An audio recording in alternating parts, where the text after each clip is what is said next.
son niños tímidos, y en pedagogía hay un principio que es válido. Dice, un niño con miedo no aprende, o aprende con dificultad.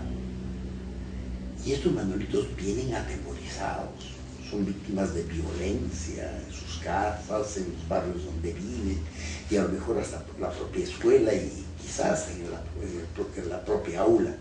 Mientras no logremos que estos niños pierdan el miedo, es decir, adquieran confianza, seguridad, el esfuerzo del maestro va a ser arduo y muchas veces estéril. Lo primero que les digo yo a los maestros es que hagan todo lo posible en base de afecto, de cariño, de estímulo, para que los niños, estos niños manualitos, pierdan el miedo. Y entonces ahí comenzamos a hacer una serie de ejercicios. Mire usted, el mejor remedio para perder el miedo con los niños es que griten. El gritar hace que el niño sienta la catarsis, ¿verdad? Y pierde el miedo, y si el maestro lo estimula, la maestra lo estimula para que siga gritando, entonces ya no tiene miedo de hablar en voz alta. Y si no tiene miedo, ya está en disposición de aprender. ¿De acuerdo?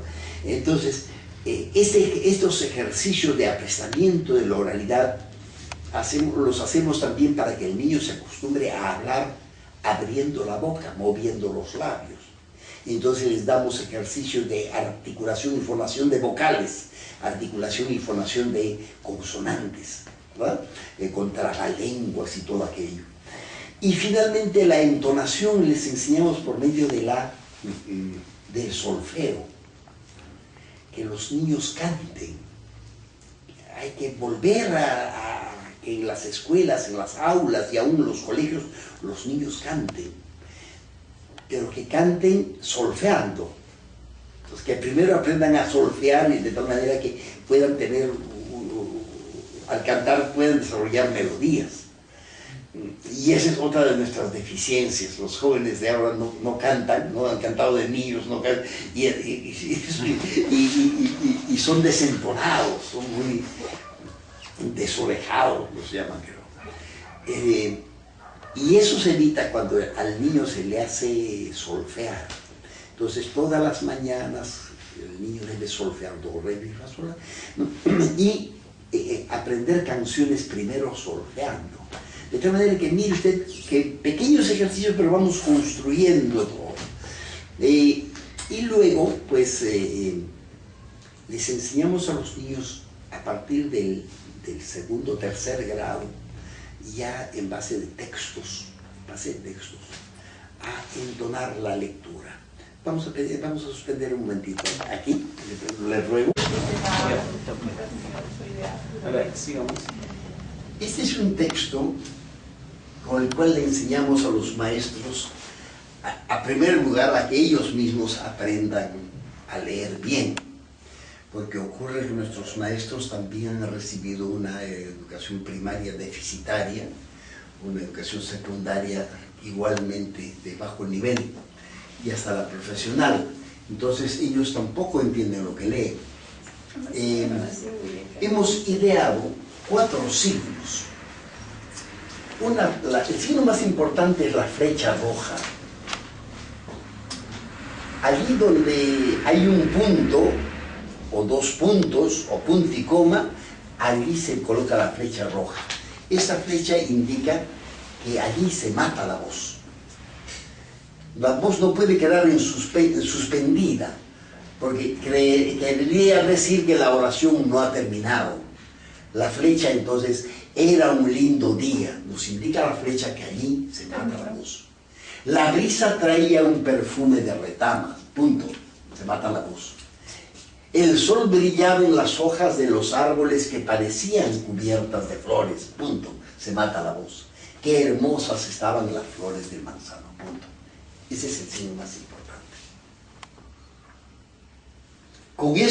Con este signo, pues evitamos que los lectores, los jóvenes, vayan acumulando oraciones sin sentido y pierden el contenido del texto.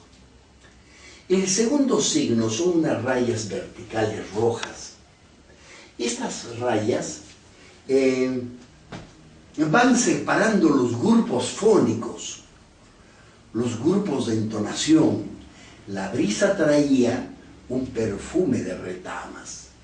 El sol brillaba en las hojas de los árboles que parecían cubiertas de joyas. Qué hermosas estaban las flores del manzano.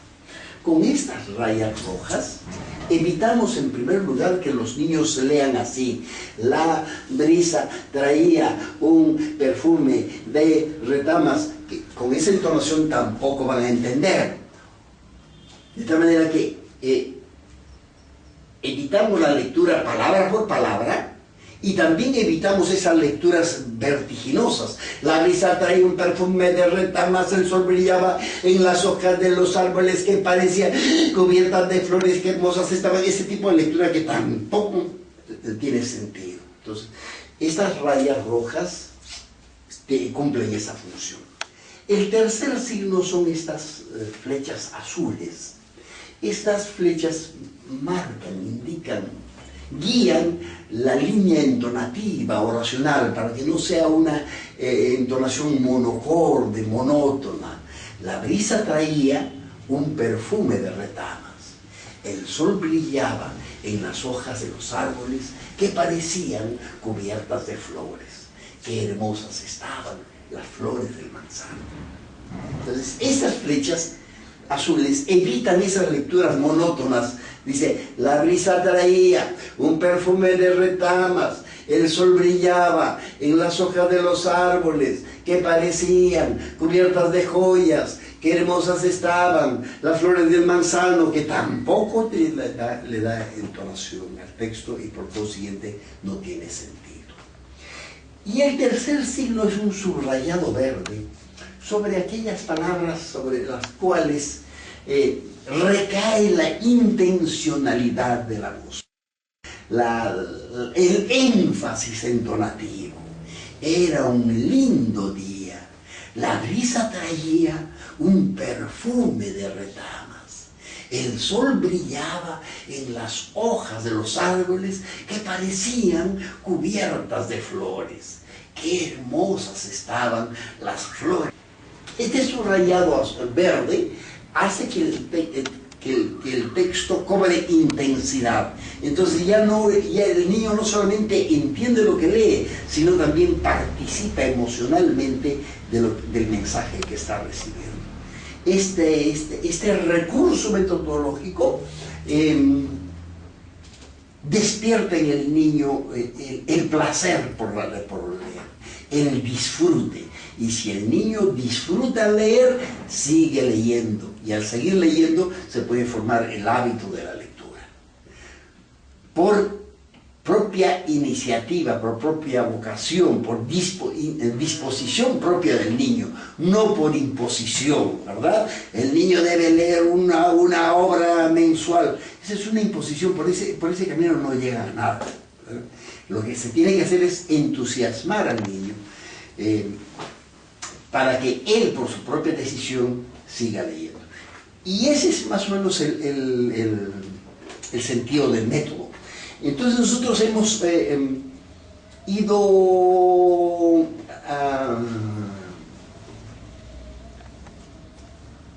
sumando pasos, paso por paso, de lo simple a lo complejo. Por ejemplo, el primer paso es lo que llamamos la lectura coral. Niños, tal como entono yo, van a entonar ustedes, se les dice. Y cuando lleguemos donde está la raya roja, con la mano vamos a cortar así. La brisa traía un perfume, nada más. Y cuando lleguemos a donde está la flecha roja, allí matamos la voz. Entonces vamos a leer así. Era un lindo día. La brisa traía un perfume de retamas. El sol brillaba en las hojas de los árboles que parecían cubiertas de flores. Qué hermosas estaban las flores del manzano. Se les dice a los niños, están viendo unas flechas azules que suben, bajan, Tal como entono yo, van a entonar ustedes. y con el brazo vamos a seguir la dirección de las flechas. Era un lindo día. La brisa traía un perfume de retamas. El sol brillaba en las hojas de los árboles que parecían cubiertas de flores.